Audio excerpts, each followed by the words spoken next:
this is the stuff you're testing on next Thursday. And then everything after that is all as we finish it, but it's all on the lecture final. So we just have to survive our today, Thursday, and next week, and we're done with all our lab quizzes and we're done with all our individual topic exams. Woohoo!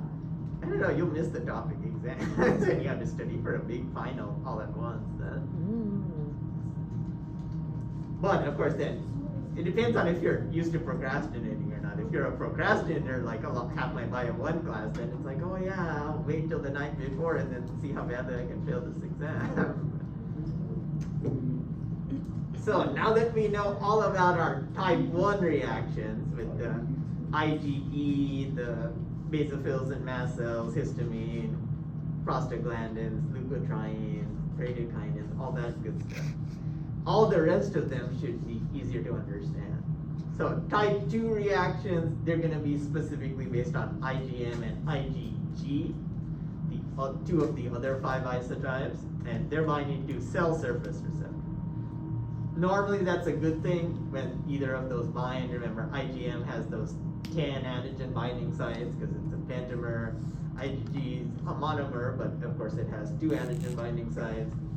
It's great when it binds to the surface of, say, a bacterium. It's bad when it binds to the surface of your own cells or cells that are being put into you. This is going to relate to how blood transfusions get rejected if you don't match the blood type.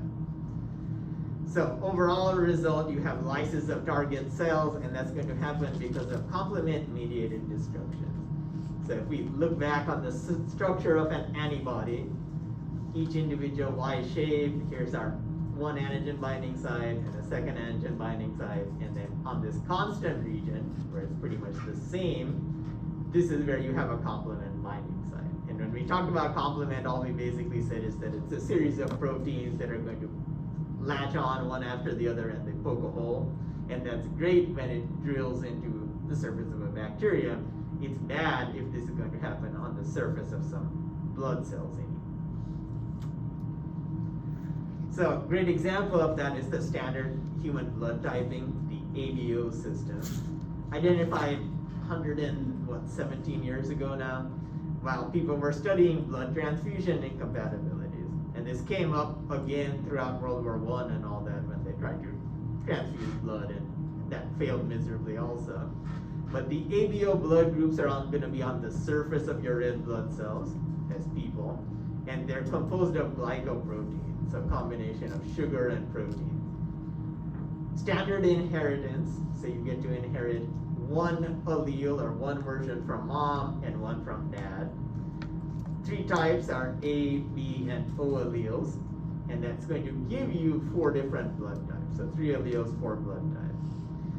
A is dominant over O.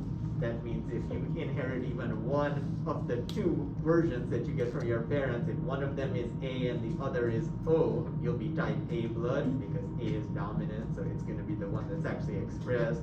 Same with B, so B is dominant over O. That means if you get a B from one and O from the other parent, you're going to be type B. A and B are co-dominant, so that means if you inherit A from one parent and B from the other, then your type is AB. You'll express both of those glycoproteins. You're only going to be type O if you get 2 O alleles, so that means you're going to lack the A glycoprotein and the B glycoprotein. Blood types are only going to be named based on the dominant group. So this is type A if you have AO, or if you have AA. This is type B if you have BO or BB. So comparing these sets then, these genotypes of 2 alleles, either AA or AO, that means you're a blood type A. So that's the type that is acceptable in your body then. So you don't form antibodies against it because you have the A antigen on the surface of your red blood cells. But that means that you're going to have type B antibodies on the surface or in your blood. So it's the type that you don't have that seems foreign to you. Same with type B. If you're a type B person, then you'll have anti-A antibodies in your blood. If you're AB, so you'll have both sugars, then you don't have either antibody because both of them are naturally part of you. And then if you're type O, then you'll have neither A nor B in your blood, which means you will have antibodies against A and B. Which one's the rarest? It's going to be our, let's see, our O negative. Oh, negative. So, human blood types, the ABO, they're based on specific enzymes that are going to add sugars to the surface of your red blood cells. So if you don't have these sugars, these enzymes, you won't add those sugars. So type A means you have some sugar here, type B means you have a different sugar, and if you're type AB, you're going to have both these sugars on the surface, versus type O, you don't have A nor B sugars on the surface. So then, if you have serum from our blood, it's going to have antibodies against the non-cell red blood cell antigen. So if you're type A, you won't have anti-A antibodies, you'll have anti-B antibodies. Same idea though, where you need a sensitizing dose and a provocative dose. So the sensitizing part is because you're exposed to stuff very early in life that looks really similar to these glycoproteins that are on the surface of your red blood cell. So early exposure to bacteria and plants that you eat early on, especially bacteria when you're first born, and then plants within the first and second year of life as you start to eat solid foods. Both of those are going to provide the actual glycoproteins that provide that sensitizing dose, because they're going to resemble those A and B antigens that are already on the surface of your red blood cell. So there's glycoproteins that resemble A and glycoproteins that resemble B.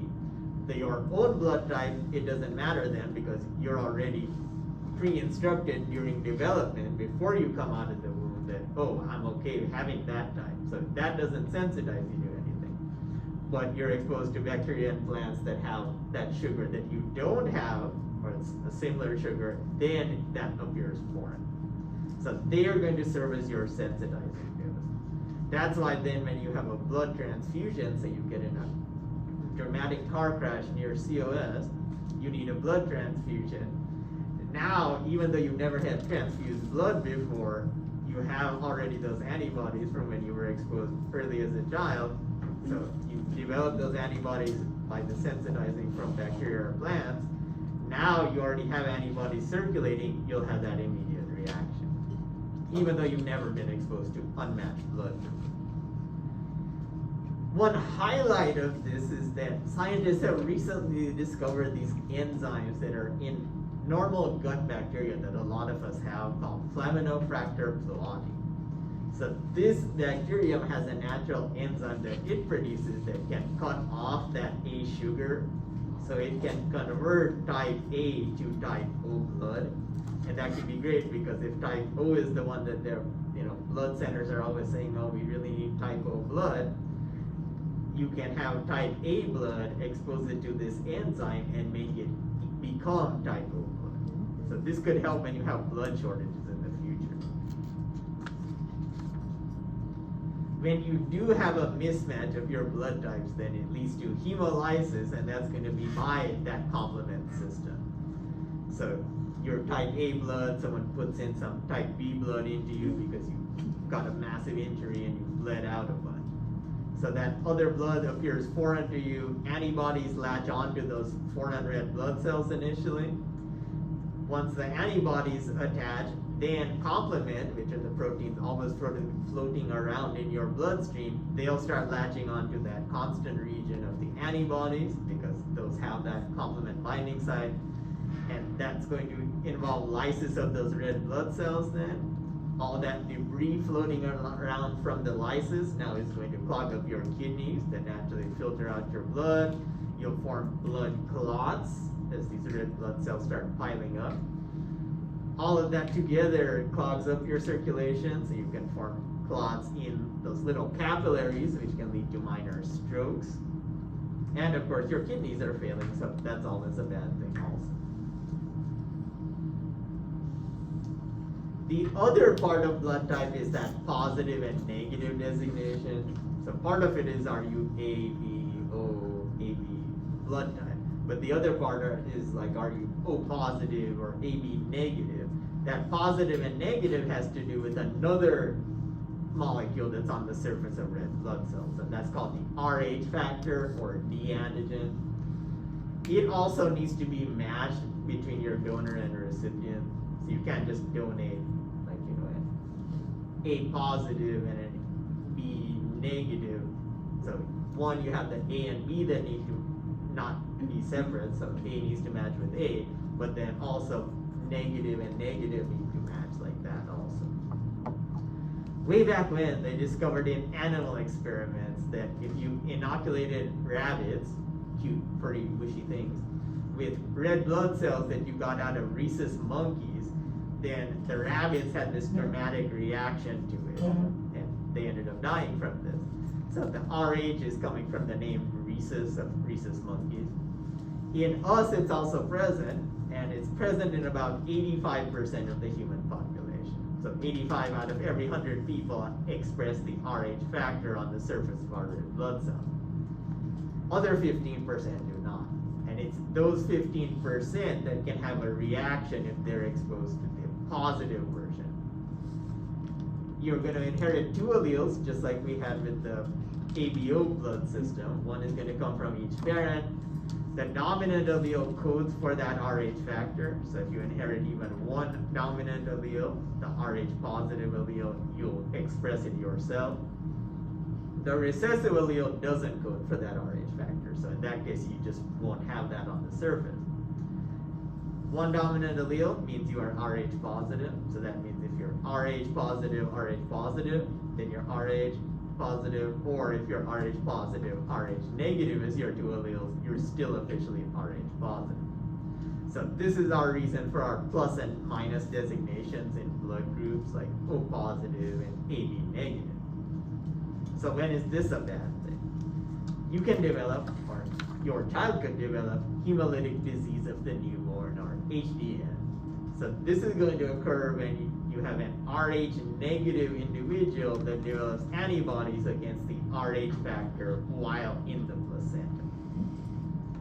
So it's basically now that the mother is going to think that the baby is foreign because the baby expresses the Rh factor and the mother does not. So the unborn child is going to be Rh positive because he or she inherited the Rh factor from the father's side. Now, fetal red blood cells are going to leak into the mother's circulation during childbirth, because as I'm sure mothers in this room can attest, it's not exactly the neatest of events. So there's some bleeding involved. This isn't going to affect the first child. He or she is fine. But that blood coming from the fetal blood circulation mixes into the blood circulation of the mother at that point. So the first baby is already on its way out. It's going to be okay. But the mother's immune system is going to produce antibodies and memory B cells against the Rh factor coming from the baby's circulation. Firstborn child is fine. But now in the next pregnancy, if they have a next pregnancy, and you have an Rh positive fetus, now you have some red blood cells leaking during late-term pregnancy, like during the 8th month of pregnancy, not at the point of the baby coming out yet. That's enough to elicit a strong memory response. So now that IgG, the only antibody that can cross the placenta, it does cross the placenta and starts attacking the child in the womb.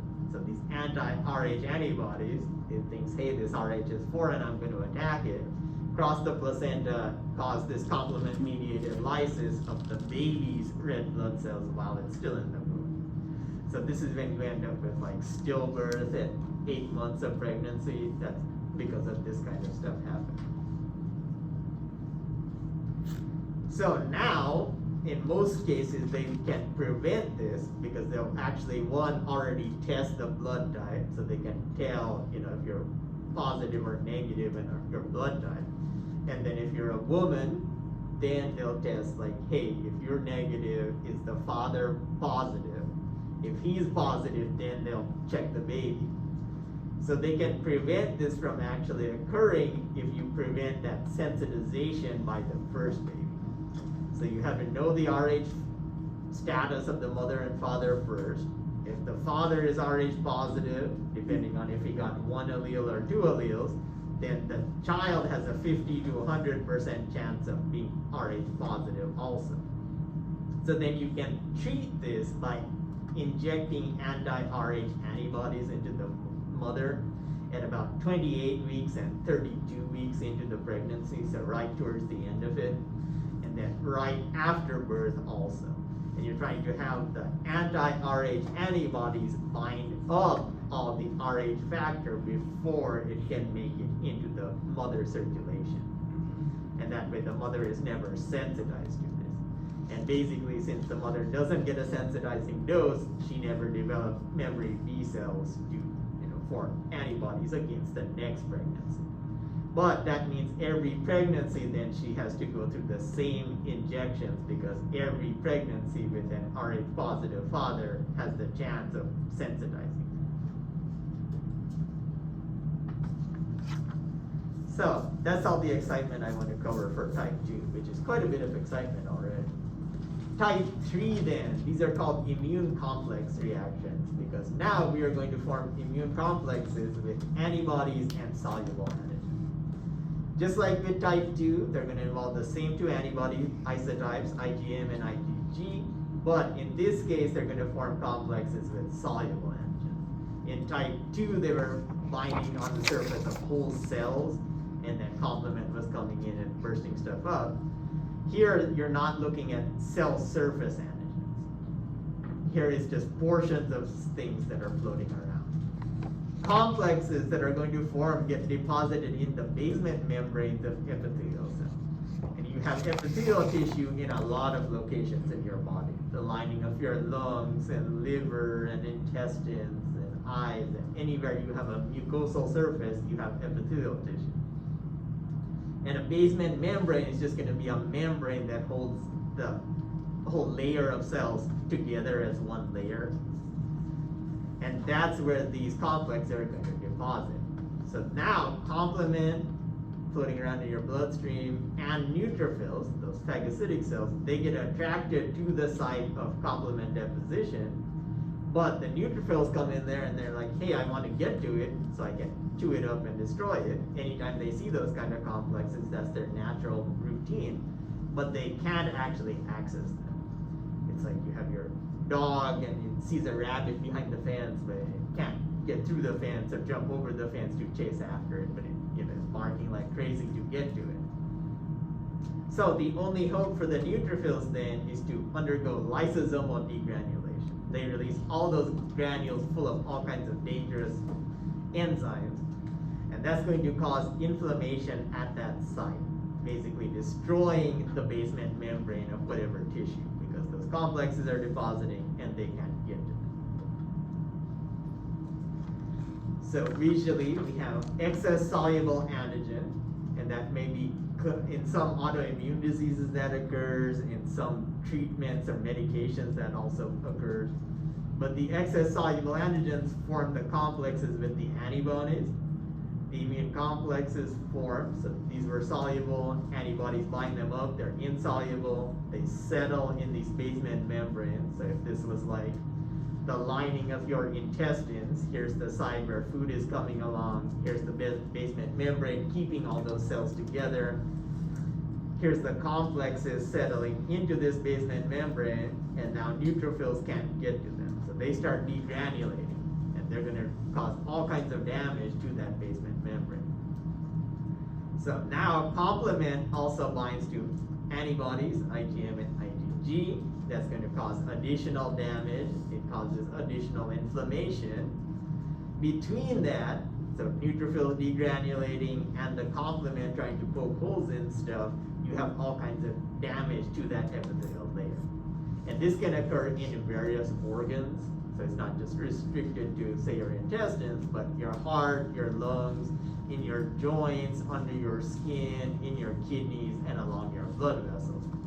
You have epithelial layers in all of those locations. So any of those can be affected. Anywhere complexes can deposit, you can have this occur.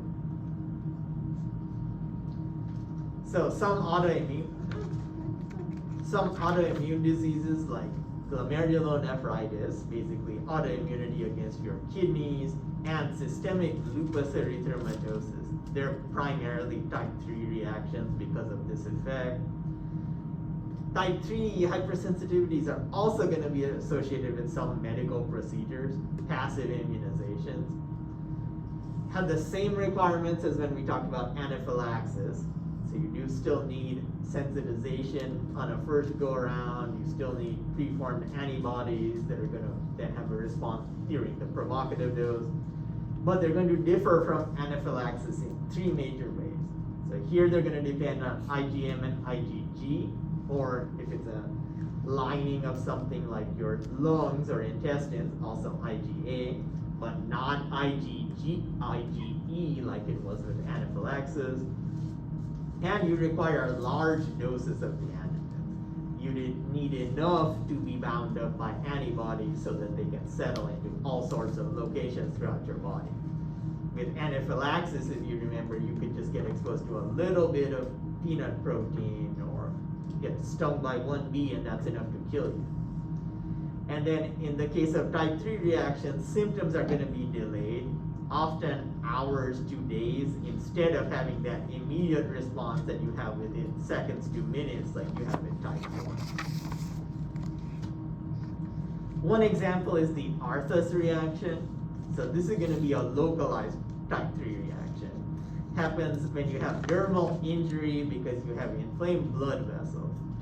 And that's going to happen just at the site of injection of a given antigen. So only where you get a vaccination or some other drug treatment or something, say in your arm, then that kind of type 3 reaction will occur, but only in your arm. It's going to be an acute response to a second time. So it's still because of the provocative dose, like if you have a booster shot with some vaccine, then in that case, that booster shot or the second shot is what triggers this reaction. And it has to happen at the same site as the first. So if you get injected on one arm, then you inject it basically in the same arm, in the same upper location. That's when you'll have this kind of reaction. Then the symptoms are going to be redness, extreme heat, swelling, and all kinds of pain after that few hours post-exposure. And that's going to be caused by tissue destruction that occurs right around where that antigen was actually injected. So you have the damaged blood vessels, because you damage some just by that injection. Now you're going to have the local immune complexes. There's going to happen just where you have that damage and where you had the injection of antigen. Now antibodies come in, they're going to bind to the soluble antigen that just got injected, say, into your upper arm. Complexes settle. The nearest epithelial layer to settle into is going to be along your blood vessels. Neutrophils and complement come in, and that causes additional damage. These are luckily self-limiting and rapidly cleared, because unlike autoimmune reactions like lupus, where you're providing the antigen from your own body, the amount of reaction is limited by how much got injected. Eventually, what got injected gets destroyed, and then there's no more damage to be occurring. Worst one is to develop serum sickness. And this is going to be a systemic injury, because you're going to be injecting serum that, of course, now flows through your bloodstream and can settle anywhere in your body. So here you'll have the antibody-antigen complexes. They go through the bloodstream, they'll deposit in any location where you have blood circulation and basement membranes. So this can get us to the lungs and the intestines and the lining of your nasal passages and eyes and joints. This can actually become a chronic disease, because if you damage that much of the body, then that continues to stimulate inflammation. Usually it's going to be the result of injections of animal serums, drugs, or hormones, something that is foreign to the body. Animal serums are the most common one. This was big during wartime, where they said, oh, this soldier just got their arm blown off or their leg blown off. They need an immediate blood transfusion or they're going to die. You don't have somebody else that can donate that much blood, but you can get serum out of a horse or something and try to inject that in there. yes, you can totally do that, but at the same time, then the soldier's immune system says, wait, this is completely foreign. So the immune complexes will enter circulation. They deposit in blood vessels of your kidneys, your heart, your skin, your joints, your lungs, your spleen, anywhere where you have epithelial lining, and that's going to attract in more inflammation. Neutrophils come in, they'll degranulate, and same routine with all type 3s. You have that local inflammation happening wherever these complexes settle. Signs and symptoms of this are more, body-wide, because of course these complexes can settle anywhere. Unlike with the Arthus reaction, where it was only in the arm where you injected that antigen. So lymph nodes, you'll have rashes, painful joints, swelling, fever, kidney failure as your kidneys get clogged up. More systemic because blood is flowing throughout your whole body. Lastly, type 4 reactions. So all of type 1 through 3 that we've talked about so far, they're all going to be basically B-cell mediated and some type of antibody involved. With type 1 it was IgE, with type 2 it was IgM and IgG, and same with type 3. Type 4 though is going to involve T-cell response. So these are also called delayed type hypersensitivities because the symptoms are going to occur at least a day and often many days after you have that second antigen exposure. And the classic example of this is something that most of you have probably had done at some point, which is the tuberculin skin test. How you get tested for TB. And that usually you had to do that before working in any healthcare setting. So a positive test means you as the patient either has current or has had past infection by Mycobacterium tuberculosis. And we'll talk about this bacterium when we actually look at specific infections of the body in Unit 4. But for here, it's just, have you ever had TB or not? And do you still have TB or not? So with the TB skin test, you'll inject pure tuberculin, basically a protein that's on the surface of the bacterium. You don't inject the whole bacterium, just the purified protein. You put that under the skin. Nurse ideally injects it intradermally, so inside the dermis of the skin, and then you have to go back to have the reaction checked or read. And usually it's 48 to 72 hours after the injection happens, you'll have to go back. And they have specific size restrictions. If it's less than a certain amount of size, then it's negative. If it's more than a certain amount of size, it's positive. So at the cell level, you're going to have dendritic cells. You eventually filled up with almost a full class. That's actually impressive. So dendritic cells, as the professional antigen presenting cells, they come in, they pick up the allergen, or like TB protein here. They'll present it to the CD4 positive T helper cells hanging out in your lymph nodes. And then based on this T helper 1 skewed response, remember T helper 1 is where you have intracellular killing and macrophage involvement. So you're going to have recruitment of macrophages and then also neutrophils, eosinophils, and a lot of leakage of fluid from your blood vessels. And that results in a large area of inflammation that's greater than 10 millimeters, which means it's a positive test. Often, if you've never had TB and you've never been exposed to TB, you won't even be able to tell where this happened when you got the injection, say 72 hours earlier. The doctor will just generally say, oh yeah, it was somewhere around here, there's no inflammation, so you're negative.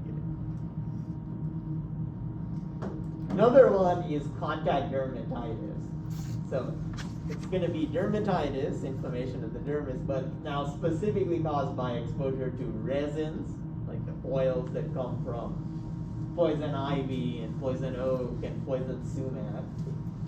Haptens in personal items like your jewelry, your cosmetics, your elasticized undergarments, like bras and panty linings. You can actually see when this happens, you'll see it in the exact shape of like where a woman's wearing a bra. You can actually see that kind of inflammation. And also certain drugs. So this is a direct contact response. It's similar to atopic dermatitis, which was a type 1 reaction, but so it does require a sensitizing dose. You still need a provocative dose. So if anyone's like, oh, I love hiking in the wilderness, and you've ever been exposed to poison ivy or poison oak, and you have all the oozing and itching and pain and all that goes with that, that means you've been exposed sometime in the past, and the first time you were exposed, you didn't have any reaction. Just like when we talked about type 1s, the first time you're exposed to something, you don't get any reaction. It's the second time along. So now, when you're exposed to this, you have penetration of the outer layer of skin, like cuts, abrasions, you have hair follicles. So like your husband, wife, boyfriend, girlfriend, somebody gets you, yay, I've got this nice necklace for you. And oh, it happens to be some metal that you haven't worn before. So now you'll have something like this happen, where it'll be in the exact shape of what you actually are wearing now, because the necklace is rubbing against your neck, causes small abrasions, enough little particles from the necklace get in there, dendritic cells pick that up, take it to the lymph nodes, and you bring up a T cell response. Poison ivy, similar, except it's not an exact pattern, it's just the oil coming from the leaves of the plants, or poison oak or sumac, and same idea though. As soon as you have the scrape of the leaves coming against your skin, because you're in a tank top and shorts, that's enough to get the oil in there, then you get the response. But again, you won't have the response the first time, it's only during the second or subsequent exposure. So basic idea of type 4, you have dendritic cells, they're going to be in your epidermis, that outermost layer of your skin. They'll pick up some of these chemical antigens coming from the jewelry or perfume, cologne, poison oak or sumac. They'll present epitopes on MHC2, being an extracellular antigen. They'll migrate to your nearest lymph nodes, and then they'll interact with previously sensitized T helper 1 skewed cells. So the first time, maybe 10 years earlier, you decided to go hiking, back when you weren't a busy college student and a parent, and now 10 years later, to celebrate micro finally being over and you actually passing, you decide to go hiking out to Yosemite. So now 10 years later, you're exposed to the same thing, but now it's a provocative dose rather than a sensitizing dose. So you have those T helper cells that are just hanging out in your lymph nodes waiting for that next exposure. Those T cells get activated, they start secreting lots of cytokines that are inflammatory, brings in macrophages and now our CD8 positive cytotoxic T cells. They come to the site where you got a scratch or a scrape or you're wearing that necklace, and that's what actually causes the tissue damage. The other thing that falls under type 4 reactions are going to be organ transplants and tissue grafts, both of which can be rejected if you don't properly match this. And unlike blood, where you're only matching, say, the ABO and the positive and negative of the Rh factor, with organs and tissue transplants, you have to match a lot more things. So that's of course why there's such a shortage of lung transplants or heart transplants, and you have to be on the donor list for maybe years before your name even comes up. So a type 4 hypersensitivity is what results in graft rejection, and that's mainly going to be caused by your cytotoxic T cells, the ones that are the assassins of your immune system. So MHC class 1 and class 2 genes, remember, they're highly variable between individuals. They're the same within an individual. When we talked about the smelly t-shirt test, we said, oh, we naturally like to find our partner that's going to have the greatest difference in MHC. But when you're looking for an organ or tissue transplant, you want the least difference. You want that to be the same. So the more distant the relationship, the greater the difference in MHC. But in tissue grafts now, you want the least difference, and ideally no difference at all. So if you have tissue grafts, the host T cells are going to recognize that the MHC doing the presenting is going to be different. And that's when they'll react to it as foreign. So you get like a skin graft from someone that doesn't have your same MHC. So your immune system sees that and says, hey, that, they're still presenting skin cell related antigens on the surface, but the MHC that's doing the presenting is something different. It's still like an MHC1, but the actual amino acids that make up the MHC1 are different. So now it's the MHC that's triggering that mismatch. So two options. One is that the host rejects the graft. It says, screw this, I don't like this thing that just got attached to me. So in this case, the host CD8 cytotoxic T cells, they recognize the foreign MHC1 presented peptide. It's the MHC1 itself that's foreign, not the peptides being presented by that MHC1. So then you'll have a release of interleukin-2, a classic cytokine.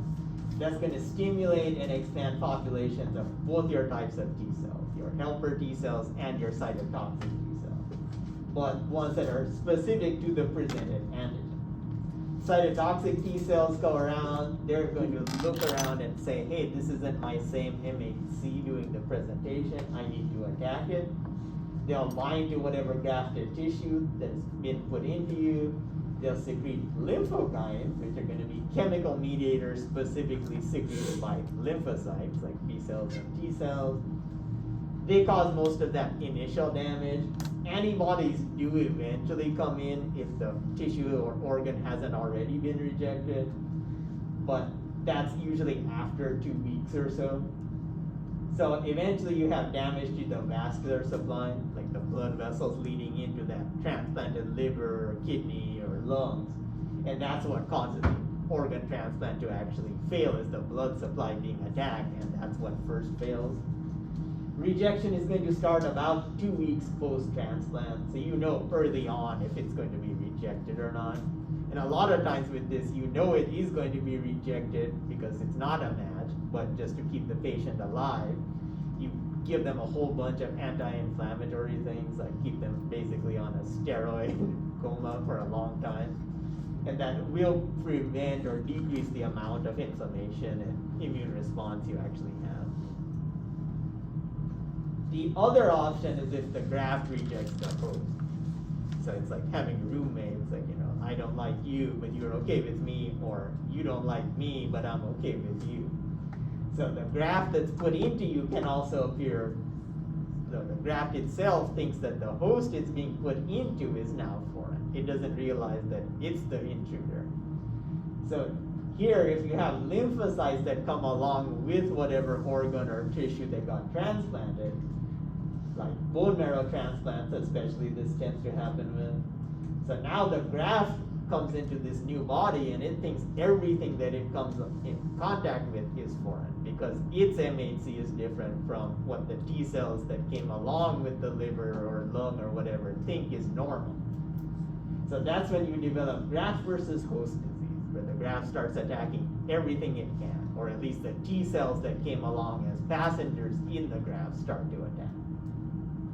Same basic mechanism, just like with the host T cells rejecting the graft, except there's fewer T cells because it's not a whole body here attacking one graft, it's one graft attacking a whole body. But all host tissue is going to appear foreign to these cytotoxic T cells that came along. Those cytotoxic T cells can live a long time. You won't have much replication of those cytotoxic T cells because there's not like sites for that replication to occur.